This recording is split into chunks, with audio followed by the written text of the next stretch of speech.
Greetings, everyone. My name is Dr. George Neal, and I'm currently serving as the chairman of the Global Spaceport Alliance. I'd like to welcome you to the fourth session of our Pathways Workshop series that GSA, in collaboration with Spaceport America, have put together with the particular objective of supporting students who are interested in the potential for an aerospace career. Let me tell you a little bit about the Global Spaceport Alliance before we get started. GSA was started back in 2015 with the goal of developing a network of current and proposed spaceports that can serve as focal points and technology hubs to facilitate the growth of the space economy and then be available for ready access to space. We've got a number of spaceports all over the world, on the order of 26 today from 9 different countries. And we've seen considerable growth just in the last few years, both in terms of spaceports who are members and also associate members, which are typically companies that provide products and services in support of the spaceports, along with government agencies and nonprofits and academic institutions.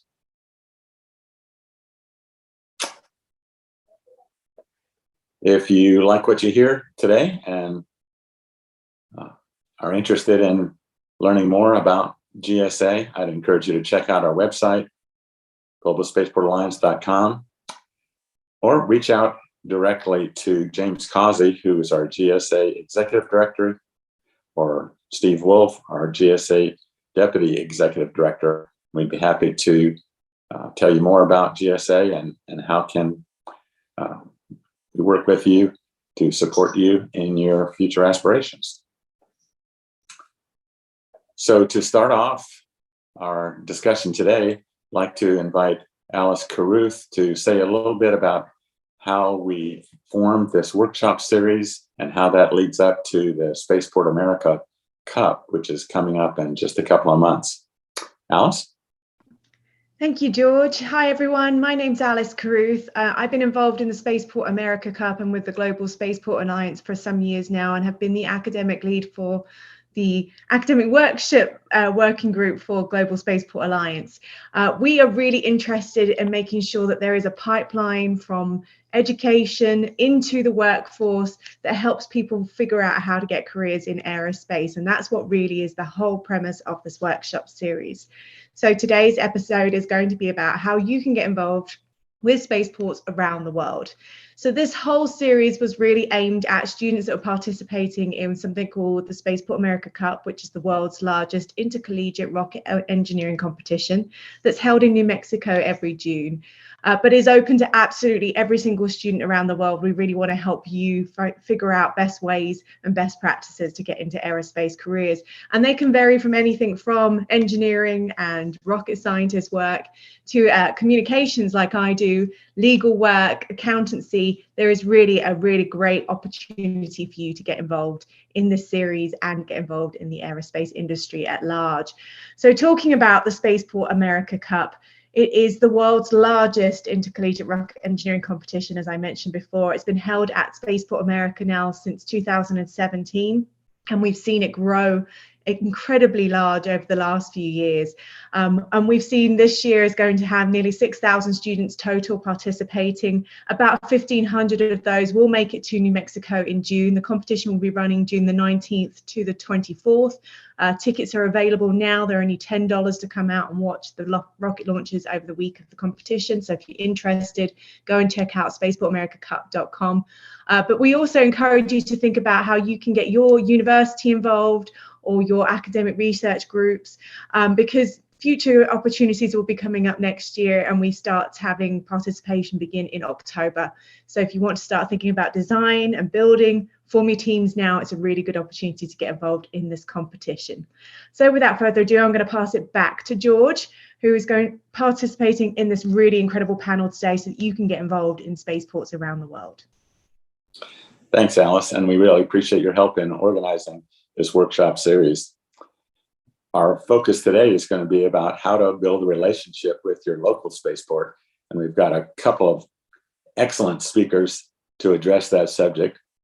First, we've got a recording from David Pollard, who is the head of education and outreach for Spaceport Cornwall in the UK. So they've got a lot of great insights on how you can connect with space-related organizations like Spaceports. And then we'll be also hearing from Scott McLaughlin, who's currently the executive director of Spaceport America, which is where the Spaceport America Cup competition will be held just in a couple of months. So let's start with some words from David Pollard about Spaceport Cornwall and the things they're doing to engage with the local community there. Thanks all of you for having me here today. Sorry I'm not actually able to get there in person, but I hope that this presentation is useful to you, and the rest of the presentations that you hear and have heard will be useful throughout the day. I'm just going to share my screen now and show a presentation I've created, sort of highlighting what we're doing as a spaceport and how students are able to get involved with some of the developments our side, but also some of the developments in the wider UK and European space sector as well. So just sharing my slides. So here we go. My name is Dave Pollard. I am the Education and Outreach Manager at Spaceport Cornwall. Throughout this presentation, I'm going to talk to you a little bit about who we are at Spaceport Cornwall, what we're doing, areas that we've engaged with sort of different audiences, whether that's public or education, and also opportunities across the UK and Europe.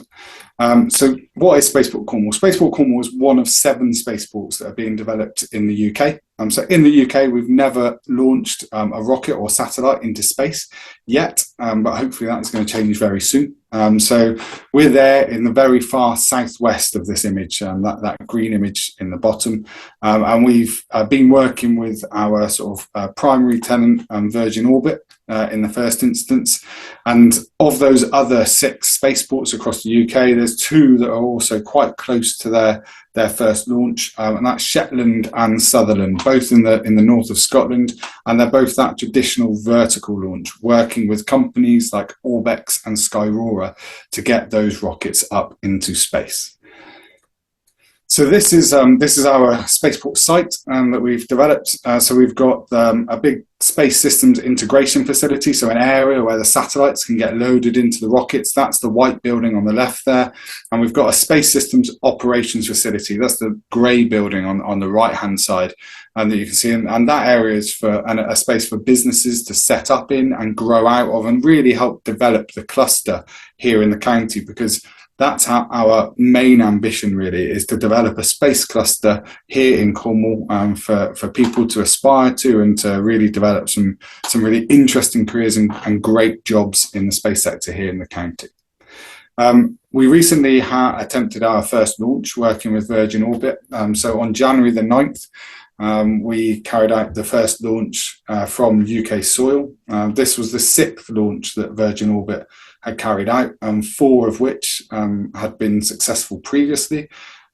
Sadly, this one wasn't 100% successful, as you have probably heard before, but there was a lot of things that we were able to take away from it, a lot of lessons learned, and overall, I think from a spaceport perspective, it was still a fairly sort of positive experience and real opportunity for us to learn. So that's the integration facility that you can see there, with the rocket launcher 1 being loaded into it. This was the build-up to the day itself. So we had the satellite companies coming down, integrating their satellites, the Virgin Orbit crew and team over, and they actually went to watch a local football match in the bottom right-hand corner there, and really engaged with the community and everybody around the county as well. On the launch night itself, this was the build-up to the January 9th launch. We had 330 of the world's media on site. So Cornwall was really sort of a spotlight, and the UK was really a spotlight for space and for launch, and it was really exciting time. We had about 2,500 people on site. It was a midnight launch, because we could have either launched at midday or midnight, but because of the orbit that the satellites needed to get into, and midnight was chosen because it's still an operational airfield. So we had quite a lot of flights landing around midday and a lot less landing at midnight. So about 2,500 people on site, and everything was going perfectly. Cosmic Girl took off as planned. the first stage of the rocket dropped away from Cosmic Girl and the first stage ignited. The first stage burnt for about 3 minutes and then dropped off, and the second stage ignited, and it was in this place where they started to have some technical challenges, and the rocket wasn't able to make the maximum speed that it needed to get up to, and that's where the mission failure came from. So you can see this image here of the different stages and the makeup of the rocket, and in the bottom right hand corner sort of the graph of the time since the rocket had left and the height that rocket had got to, and you can see that it didn't go perfectly. And the thing that Virgin Orbit have identified is that they had a loose fuel filter, $100 or a £60 fuel filter in that rocket that became dislodged and stopped the rocket from making the maximum speed. So yeah, something so small having such a big impact, but that's now been designed out of future rockets, and hopefully they're able to go again in the future to launch, and we'll see what develops out of that. I mean, for us, it's been an 8-year journey really to get to this point, to get to that first launch, and everything did feel so perfect, and everything felt so like it was going to be a real success. And it was a massive blow for us really to see that happen. It took us a couple of days, I would say, to start to bounce back and think a bit more positively about the whole experience. And really, I think for us, we can take away space is hard. Launches aren't always successful, as we've seen with launches recently. It's been an opportunity for us to learn from our mistakes. So we've been through all of the processes now needed to actually have that first launch from the UK. And we can learn from every single one of those processes to make it easier next time round. We've demonstrated that the spaceport is operational, and it's the first licensed spaceport in Western Europe, which is amazing to have here.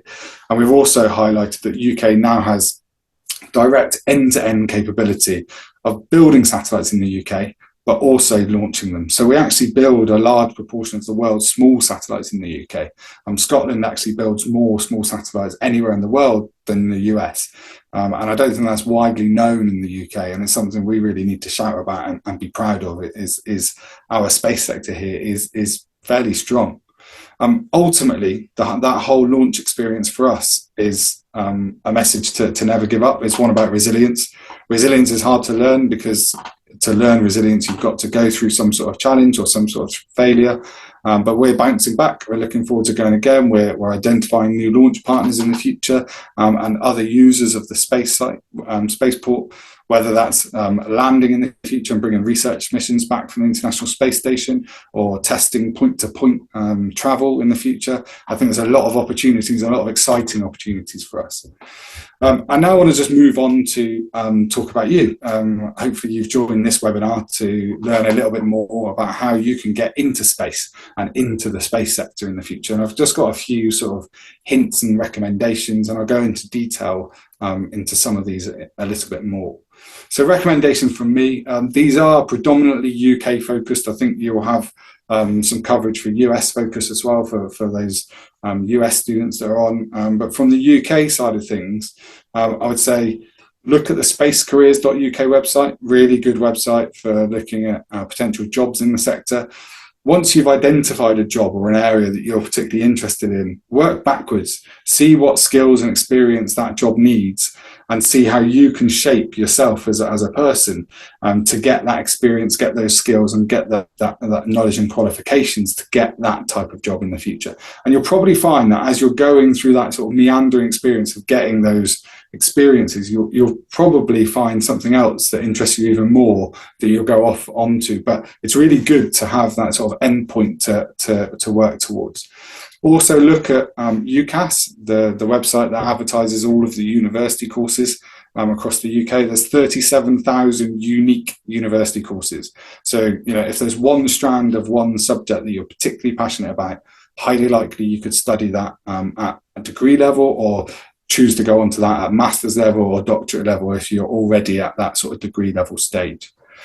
The UK Space Placements in Industry, that's an internship program that runs over the summer holidays. I'm going to go into that in a little bit more detail because it's a real opportunity right now. Engage and connect. If you're not on LinkedIn already, get on LinkedIn. Connect with different businesses, connect with different people. get that drip feed of information, but also never feel shy about reaching out and asking people for advice, for opportunities. You may get a lot of no's, but I think what you'll find is people are very supportive and will want to try and direct you in the right direction, because what I've found in the space sector is that it's such a supportive, close-knit sector, and we want to help people get into this sector in the future.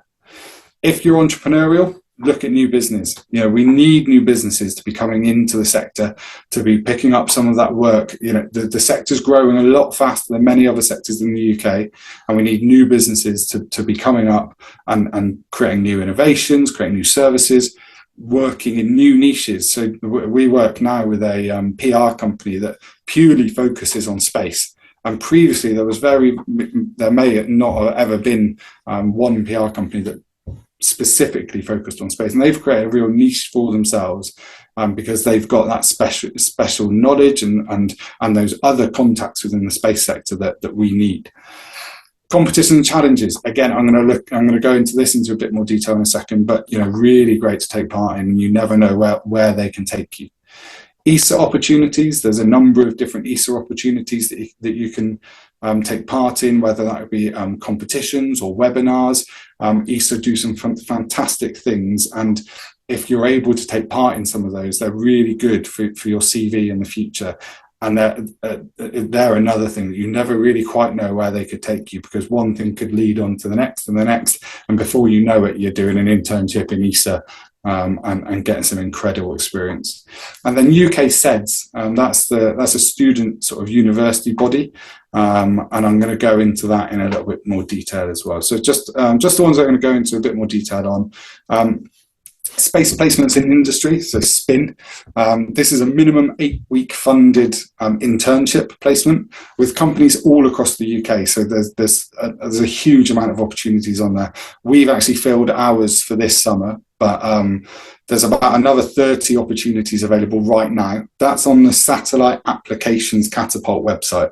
So if you Google space placements in industry, you probably can just Google that, but Satellite Applications Catapult, there's about 30 applications on there. You'll get paid for working over a summer holiday in a space company. And a lot of those space companies use this as an opportunity to test out future workforce. So, have a look, see if there's things on there that appeal to you. My advice would be, if there's things that appeal to you, don't just copy and paste your application from one to the next. Really make it appropriate to that organisation and to that role that you're going for. We ruled about half of our applications out this year because they didn't mention Spaceport Cornwall. They didn't necessarily mention the role they were going for.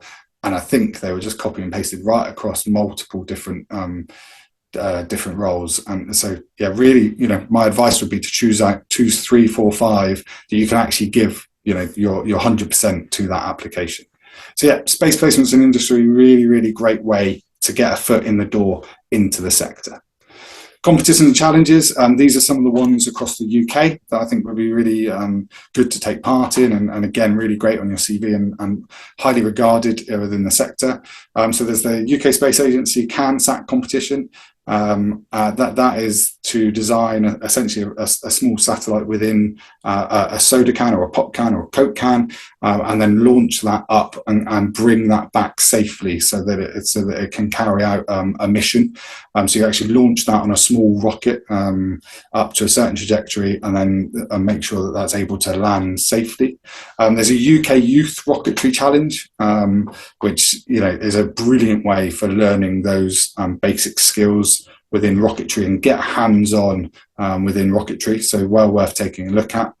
ESA, I'll mention again, they run a number of competitions and hackathons, and they've got a competition open at the moment on their education page. I've put the link there on screen, so do take a look at those pages, because they quite regularly have competitions and well worth taking part in. You never know where those competitions are going to take you.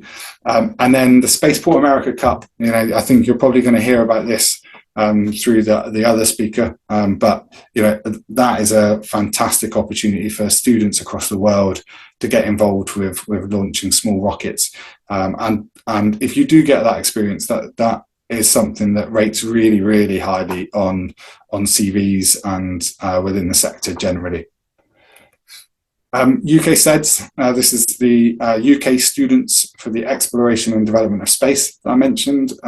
Student-led body, tends to be at universities and is a society at universities. If you're at university and you're interested in space, join UK SEDS. If there's not a UK SEDS body, look at setting one up. If you can become the president of a UK SEDS body at a university and also say that you set it up, nothing's going to, well, there's very few things that are going to look as strong on your CV as that. UK SEDS run a number of great opportunities, including a student conference each year, a number of competitions, and loads of talks and opportunities with space sector specialists. So really, really well worth getting involved in and start to do some research on if you are at university already. I just wanted to finish on some of the activity that we've been taking part in and just to highlight some of the things that we've done. On the competition front, we actually ran a competition for 6 young students to follow us to launch, to be our media crew to launch. They had to create a piece of marketing material and submit to us. We had about 500 entries, but the 6 students that we chose ended up getting some incredible opportunities that we didn't even know were going to be opportunities when we first ran the competition. We had Disney get in touch to say they wanted to invite them up to watch the Buzz Lightyear premiere and then interview the cast, so Chris Evans, Tim Peake and Taika Waititi. After the premiere, and they went up and saw that, and that was all from a tiny competition that they entered in Cornwall. So that's what I say when I say you never quite know where some of these competitions and challenges could take you in the future. So on screen now is a number of the things that we've done over the last few years, and I think especially in the build up to that first launch, we tried to get the message out there as much as possible, because this was a real national celebratory piece in having that first launch from UK soil. I'm going to touch on some of these throughout the rest of the presentation. So first off, we had a launch broadcast with Tim Peake called Countdown to Launch. This is still available to watch. We've had now 110,000 students watch it. 50,000 students watched it live when it went out with a sort of live Q&A. And that's an hour-long schools focused broadcast that talks about the UK space sector generally, but then also focuses in on launch and the sort of message on resilience and being able to bounce back after launch. So if you are interested in that, take a look. We've developed a virtual reality experience of what a successful launch does look like.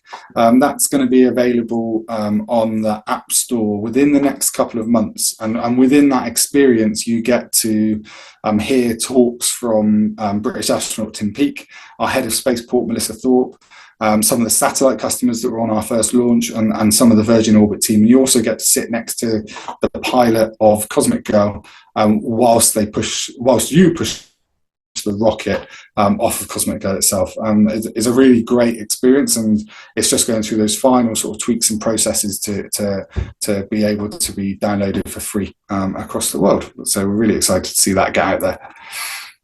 We do a number of primary workshops and talks. We've engaged between 5,000 and 10,000 students with that, and we've got a sort of science communicator who will go into schools and do those talks with those students, get hands-on with those students. And we've also developed we are developing a satellite called KernoSat-1, and KernoSat-1 is going to be monitoring the ocean health around Cornwall, and then we want the data from KernoSat-1 to actually feed into schools, colleges, universities, so that real-life satellite data can be used within your studies. All of this is great, engaging the next generation of young people and enthusing them in space and in science, technology, engineering and maths. But alongside that, we need to work on the curriculum development side. So we work with the local universities and local colleges to make sure that courses are starting to be developed, and that we are helping them shape those courses so that they're correct for the industry now, but also the industry in 5 years' time, when some of those students will be coming out of their education. Finally, I think we've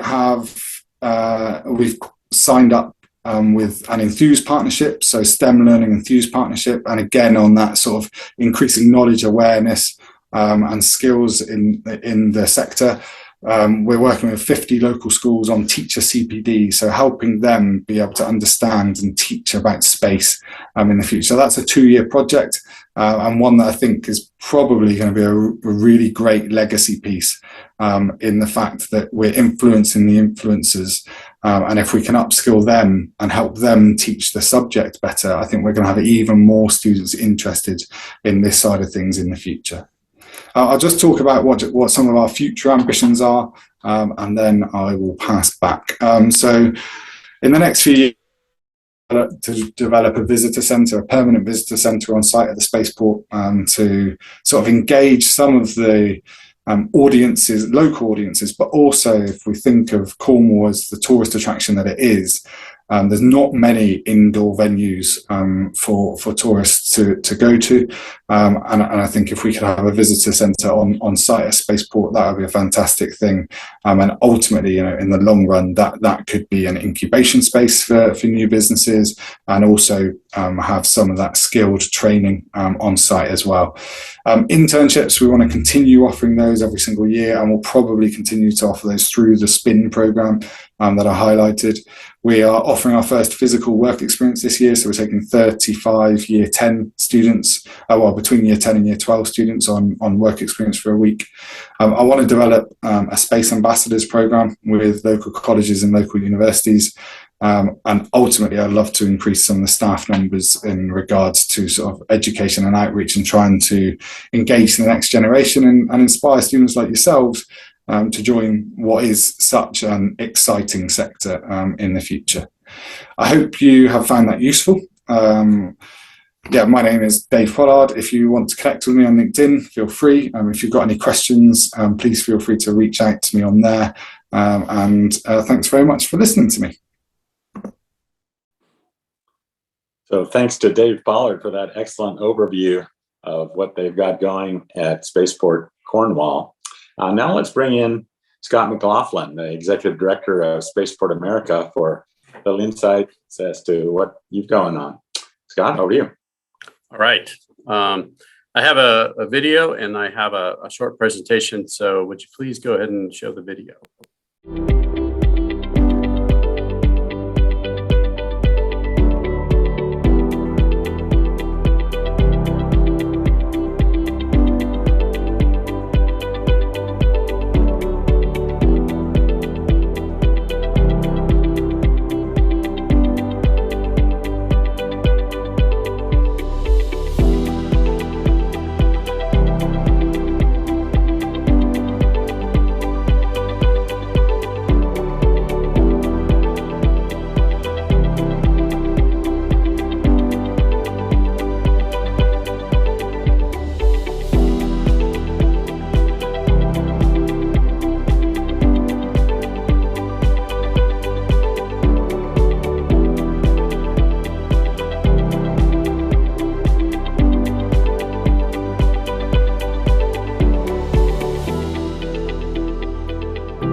for that. And thanks for having me here, George, and the rest of GSA.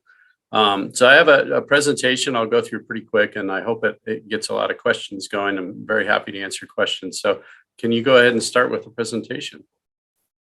Okay, let me go through this real quick. It's a little redundant from what I just showed, but hopefully we'll get some questions going. I think it's important to talk about what a spaceport is. And in the United States, they're often just called launch sites, and that's what they had been called for a long time. But in 1984, with the Commercial Space Launch Act, the United States became probably the first country to allow commercial spaceports and commercial space activity. That's what's allowed SpaceX, allowed us to exist, and has allowed this huge market of commercial space in the United States that's spreading around the world. And here's a really good site for everybody to go to, bricetech.com.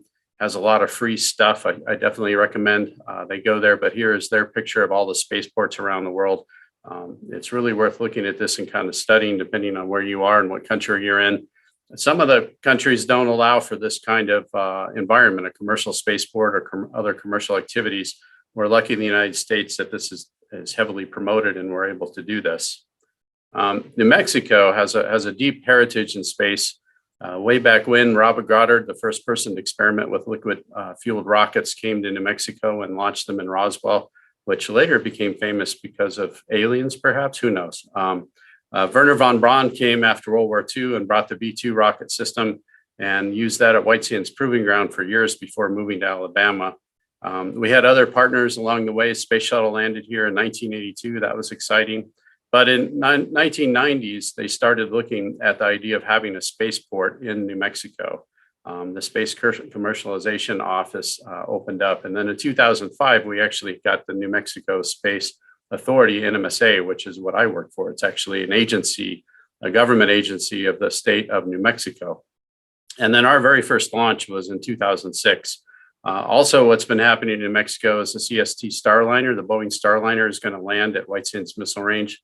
And in 2021, Virgin Galactic allowed New Mexico to be the third state to go to space. And you can see this picture here on the lower right is the world's first photograph from space, which was from a V2 rocket from White Sands Proving Ground way back in 1946. And then what's important about New Mexico in this next slide is just how long New Mexico has been looking to have a spaceport, trying to figure it out. They actually did studies and looked all over the state and eventually selected where we are now. And I'll show you a little bit more about that. In 2004, though, when we had the Ansari X Prize in the United States to see who could be the first vehicle to go to space twice within 2 weeks, Scale Composites won, and Virgin Galactic then partnered with them. Richard Branson at Scale Virgin Galactic, the owner of all the Virgin brands, had already created Virgin Galactic, I believe, in the late 90s, and didn't know what to do with it. But he partnered with Scale Composites to work on the White Knight 1, the White Knight 2, and the Spaceship 2 that is now flying in New Mexico. Like I said, we're a state agency, and we're actually, our charge is really economic development, which may surprise some of you. I mean, when you think of a spaceport, you think of Kennedy Space Center or Vandenberg or the French Guiana, where the real purpose of the spaceport seems, to be a government purpose in terms of just going to space and technology and doing all the things they do. Well, as a state agency, as a commercial spaceport, our real charge is to try and build the aerospace community in New Mexico, provide jobs, good paying jobs, places for people to go after college. So this mission statement, you see our statutory mission statement's a little different than maybe you might expect. But you see on the very bottom, promote educational involvement in spaceport activities. This is what we do with the Spaceport America Cup, and this is what we do with a lot of the high schools and middle schools and colleges in the area. We do have a YouTube channel. That's really the great place to go. A lot more videos like I just shown, and also lots of Spaceport America Cup videos. We do have a lot of other things going on in the whole state of New Mexico. I won't go over, but we have some federal labs and other activities that make New Mexico a really good place for space. And again, that's our charge, to try and build that up over time. Here's the important spaceports for the United States. And you can see there's actually quite a few spaceports. Not all of them are active in going to space, Just like Dave said with Cornwall, part of the purpose of a spaceport is to build up this cluster to be able to have lots of businesses come to your site. Spaceport America, though, we're kind of in the middle of nowhere, and you can see that in this site. New Mexico is not a heavily populated state. All told, we have only about 2 million people, a little over 2 million people, but you can see over on the eastern side of the United States, you would probably have a hard time fitting into spaceport, at least where you could do risky things. But out west, we have a lot more room, and that's exactly why New Mexico focused on building its own spaceport. Here's the state of New Mexico, so you get an idea about how big this is. And where we are, we're real close to White Sands Missile Range, and I'll show you that here. So this red area is White Sands Missile Range, and this is the White Sands Proving Ground that goes all the way back to World War II, where Trinity, the very first atomic explosion happened, and where a whole bunch of the missile activity was born in the United States, missile and rocket activity before it moved to other places. Spaceport America is right here, this funny red shaped thing, but we're under the airspace of White Sands Missile Range, which is one of our most important assets. That airspace is restricted airspace.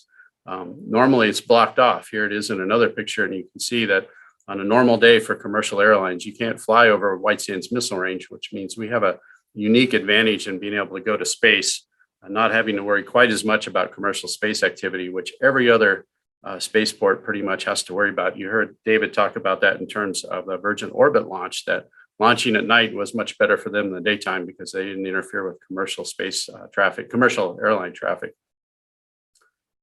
Here's our site. We've divided it up into, this is about 12 kilometers. We've divided it up in the horizontal launch area where we have the 12,000 foot runway. We have a vertical launch area, and we have an advanced technology area where we have other tests. Here's a quick look at the type of vehicles we've been flying, and we hope to add to that. The highest one is Up Aerospace, got up to, I think, 140, 130 kilometers, well above the Kármán line. Virgin Galactic has flown, of course, a couple times, just over 50 miles. Spin Launch expects to get up to the Kármán line. And then as a spaceport, we can do lots of other vehicles like these high altitude UAVs that I'll talk about in just a second. And then here's a list of the activities. I won't go over everything, but I assume GSA will make this PDF available, and you can kind of look at these and look at the kind of the breadth of what a spaceport can do. Our biggest customer, our foundational customer, is Virgin Galactic, and on Monday they went back to the air for the first time and did a drop test, a glide test with the Spaceship Two with Unity. The mothership here, you can see Eve with Unity attached. And I expect that they will be going back to space sometime in the next 45 days and doing that quite regularly, has always been their vision since they came to New Mexico in 2006. Very, very exciting. So we'll have regular passengers to space for, some microgravity and some microgravity payloads and experiments too, which I hope lots of colleges and others will get involved in. Here's another quick look at that. This is the Gateway to Space building, the hangar. It's a hangar and a terminal. The state of New Mexico built that and leases it to Virgin Galactic. And you can see in this foreshadowed picture, it makes the building look small, but actually the building can hold about 3 spaceships and 2 carrier aircraft. So very exciting. Those launches should be regular. So part of the space tourism of the spaceport is that people will be able to come out and watch White Knight and Unity go to space and come back on a regular basis. So if you're able to come to New Mexico, we hope you can come by and see that. Here's a couple other things we do. These high altitude UAVs are a kind of a new market that's developing, and they have a hard time finding places to fly. This one is, you can see 260 feet, over 100 meters, around 100 meters, big wingspan, but it's designed to fly for months and months at a time above 60,000 feet all the way up to 80,000 feet. And then rockets, we have Up Aerospace, one of our very first vertical customers. They've been flying a time or two a year. We expect them to fly very soon, so watch for that in social media feeds. Spin Launch, so very interesting. I would look them up. I hope everybody watching has a good imagination and is thinking about what they can do in their career. This is certainly one of those kind of wild ideas that a lot of people didn't think is practical, but they're able to prove these very first steps when they built this centrifuge in New Mexico. Quite tall. The idea is to launch a projectile at about Mach 5. And then, of course, as Dave pointed out, and we're a sponsor of the Spaceport America Cup. We work with Experimental Sounding Rocket Association. This is a picture from last year. Maybe some of you were here. Hopefully, we'll see you here this year in a few months, as George said. But here we have about 1,500 students and 20 countries. And you can see all the rockets. Great time, great picture, great way to network and make some new friends all across the world. Here's another look at it at the site, all the tents set up, all the pit areas. And then finally, spaceport engagement, which is real important. So participating in these college activities is a big thing. We're working on a volunteer program where we can have more volunteers. So wherever you are, whether your local spaceport, hopefully you can do that. Internships at the spaceport or at the spaceport customers. A lot of times we get calls for papers and reports, and we're happy to answer those questions. And that's always a great topic if you guys have to write something for class.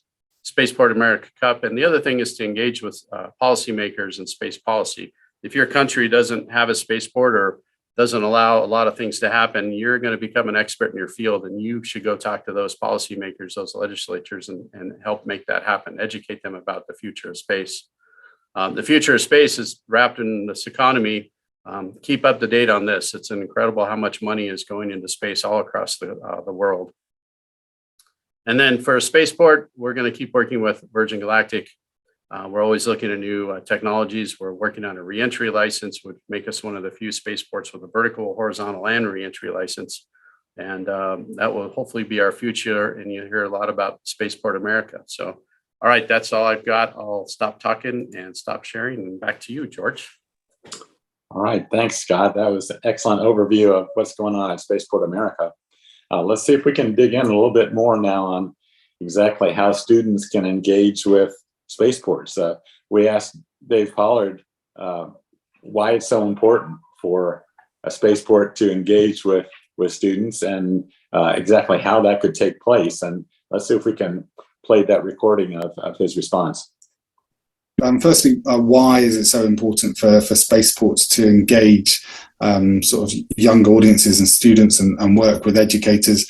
I think it's really important in regards to the space sector's growing. And we need skilled people to be working in the space sector in the future. And we're competing with some of those other sectors such as tech, IT, health, law, some of those other sectors that also want those types of students and young people to be working their sectors in the future. And if we want the space sector to continue growing in a healthy way, we need to engage more and more students in their knowledge about space.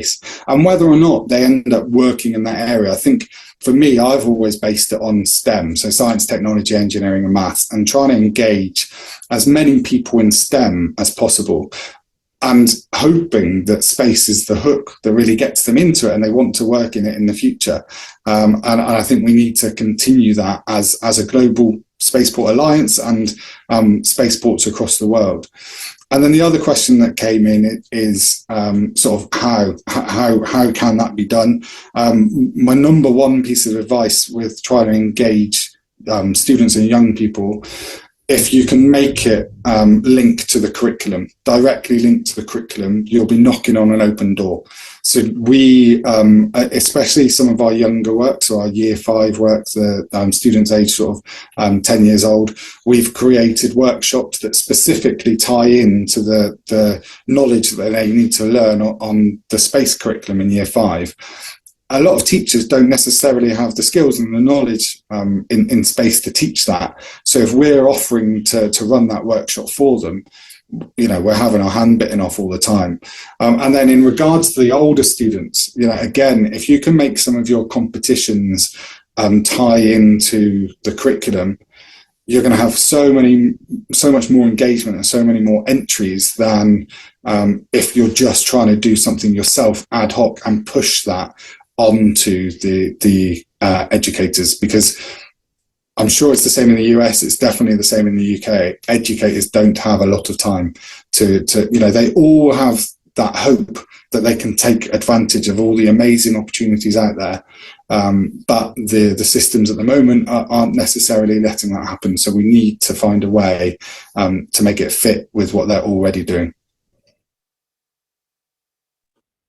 Okay, thanks to David for that. Let me turn to you, Scott. Alice mentioned earlier that it's not just for rocket scientists, right? What if you really love space, but math and science aren't necessarily your key strength in terms of your academic background? Is there still hope?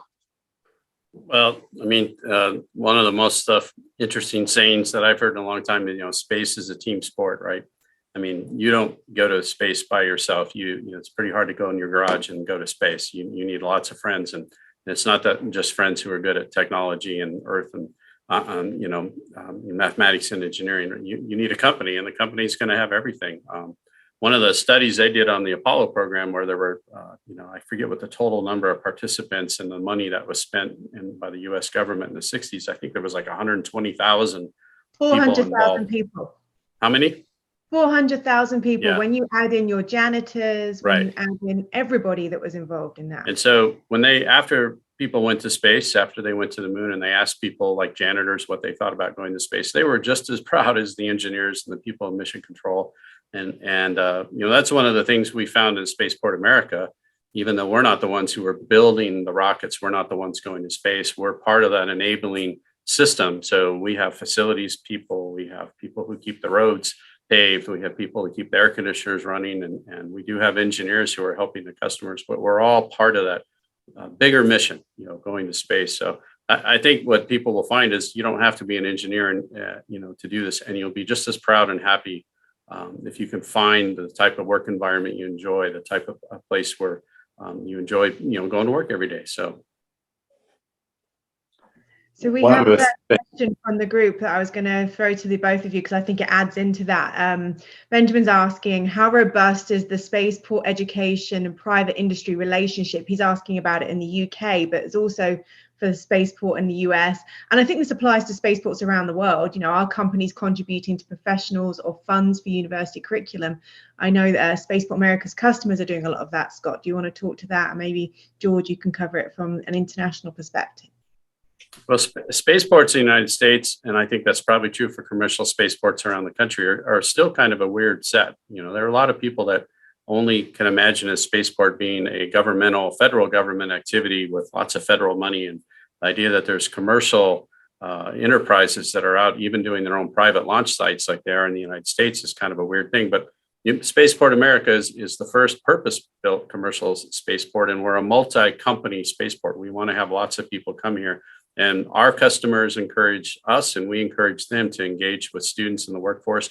That we all know that workforce and getting the right kind of students from public education all the way through college into the workforce is key to the future of space. So there's a lot of engagement. There's a lot of people working at a lot of levels to get keep that STEM activity, science, technology, engineering, math activity, and workforce development going. I think that's very true. One of the themes that we've been trying to stress from the Global Spaceport Alliance perspective is that Spaceport is not just the place where rockets launch from, right? There's also the opportunity, at least, to serve as a focal point or a technology hub where you can have either at the spaceport or nearby things like aerospace manufacturing, research and development, technology, education and training, workforce development, and in the very near future, I believe we're going to start seeing this point-to-point transportation through space. And so that's going to really change how many spaceports we need and what kinds of activities we see at spaceports all the time. So yes, there's absolutely an opportunity for partnerships with academia, both in terms of ongoing research for the things that we need to better understand to be successful in space, but also just part of this whole ecosystem where you're helping students to learn and inspiring the next generations, and then becoming involved in these multifaceted activities that are all part of exploring the cosmos. I'm going to add to that and really kind of push into Benjamin's question about private industry involvement in education. And certainly customers that I've worked with, and I've worked at various different aerospace companies now, and I work in aerospace media, they all offer internships they want to be able to recruit, they want to be able to train. And I always say, go and look for the summer programs. They normally release them in the fall, so do get involved in that. And that seems to be across the board. I'll also say that the Spaceport America Cup, the reason why we offer up sponsorship is because a lot of these customers want to reach you. They want to be able to engage with the students. And this competition really gives them an opportunity not just to see you in a one-on-one situation, but to see you engage with your team, to see how you work together on a product, how you launch that product, and then how you recover it and how you deal with that situation, how you get the information from it. So for a lot of these sponsors, this is a really good opportunity for them to get a really robust image of what you're like as a person that could join their team. So take advantage of that. There is going to be some incredible sponsors involved in the Spaceport America Cup this year. Blue Origin is the main sponsor. Sierra Space will be there. Virgin Galactic will be there. The Global Spaceport Alliance will be there. T-Minus Space, who's a Spaceport podcast that I now produce, is also going to be there. So there's opportunities for you to come and engage with all of these different great sponsors and ask those questions in person. And if you can't make it in person, there's also a really good live stream that will be available to you, so you can watch the live stream and engage with people that are participating as well. So you can get involved with it even if you're not going to be in New Mexico in person. It's a really good opportunity for you to do that. If I can add to that, the great thing about a competition like that, and there are other technology competitions and other things in high school and in college, is the stress that it puts you under as a team. You have to raise money, you have to do marketing, you have to make presentations, you have to find friends, you have to organize, you have to do project management, you have to do research into your item you're building. You have to make sure you study the rules, which are the requirements. The same thing that will happen when you become an engineer or whatever you do, and you need to know what the customer wants. Well, it doesn't matter whether it's technology or building a table for somebody. What are the requirements, and how are you going to meet those requirements, and how are you going to do it cost effectively? You don't want to over design, you don't want to under design. The stresses of Spaceport America Cup are really just like a real business, and I think that's why once you get that on your resume, you can say you've kind of been through the mill, you've been ground down, and you somehow survived, and your team survived, whether your rocket made it up or not. It's a great experience. So good luck with that. You've got another question to the point of companies contributing to professionals or funds for university curriculum. It's saying, what's the primary legal and insurance concerns, and how are those issues being approached? I like the way it says, as Karen says, there is space in space for everyone. I like that. I can take a quick crack at that. It doesn't matter what business you're in. You can be a realtor, you can be a baker, you can be building rockets. You're going to have to worry about legal concerns and insurance. It's just the way the modern world works. You have to show that you can do something safely, and you probably have to have insurance to pay for that if things don't go quite the way you like. And so those are always a big concerns. They're a big concern for Spaceport America Cup, to make sure we have adequate insurance and make sure that people are protected in that way, and that the teams are protected.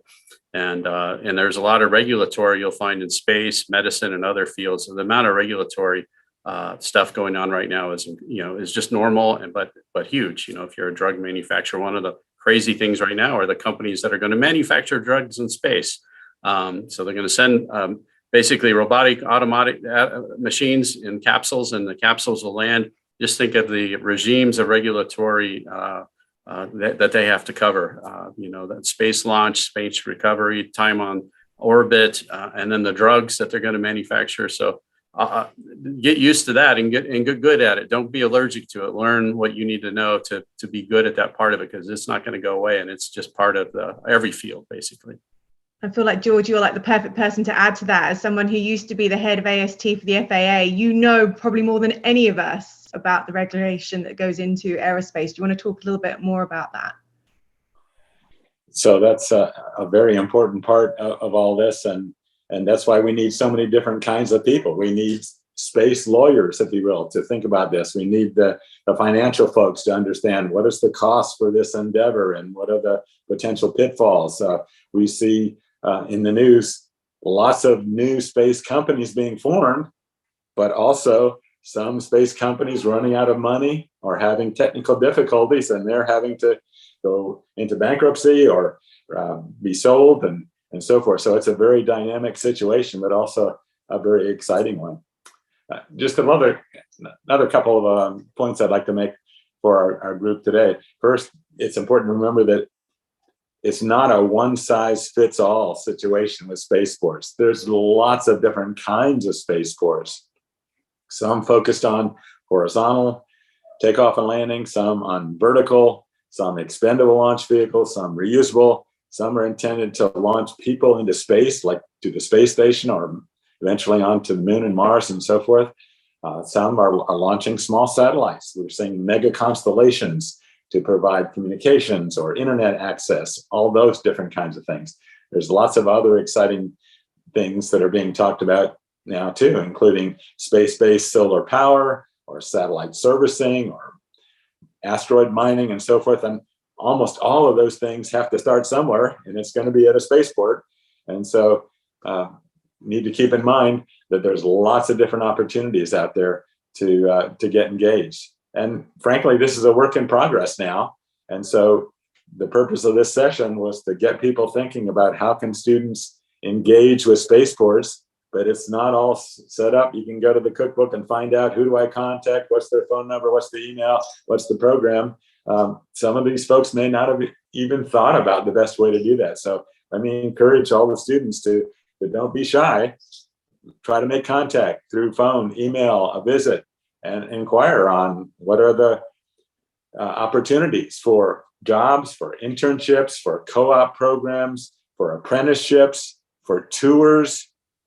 How can we get engaged? How can you learn about what's going on? How can you help out? How can you help to build those strong relationships with the local community that are going to be so important for the industry going forward? So let me just ask Scott and then Alice if you have any closing comments, and then we've pretty much come to the end of our time today. I'll just answer, the gap in what a spaceport is now and what it might be in 30 or 40 years is the true stuff of science fiction. And I don't think anybody can quite predict what that looks like. Airports were built at the edge of town because people thought it was crazy to fly around in airplanes. And now, of course, they go straight over the cities. And we don't even worry about it. And I think that's probably the future for space vehicles. But we don't know when, right? But it sure is fun to be on the bleeding edge of that. And I'm happy and honored to be part of that.